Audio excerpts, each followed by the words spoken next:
Magandang umaga, narito na ang PTV Balita ngayon. Sinimulan ng Department of Health ang pagbabakuna kontra tigdas sa mga sityo o purok sa Mindanao. Base sa datos ng DOH, nasa 42% o higit 2,000 kaso sa kabuuang higit 5,000 kaso ng measles rubella sa bansa ay naitala rito. Binigyang din ng kagawaran ng isang batang may tigdas ay pwedeng makahawa ng 16 na iba pang bata na walang bakuna. Para mapalakas pa ang pagbabakuna, nagtalaga ang DOH ng fixed at temporary vaccination site sa iba't ibang mga lokal na pamahalaan. Ang mga batang nasa 6 hanggang 59 na buwan o wala pang 5 taong gulang ang kinakailangang mabakunahan kontra sa nakamamatay na tigdas.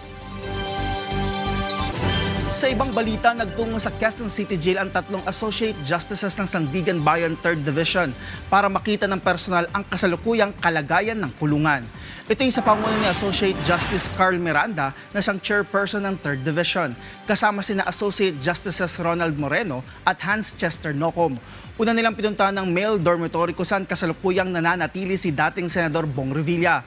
Dito din nananatiling ang iba pa niyang kapwa-akusado kaugnay ng umano'y Ghost Flood Control Project sa Pandi, Bulacan na sina Bryce Hernandez, JP Mendoza, RJ Dumasig at Juanito Mendoza.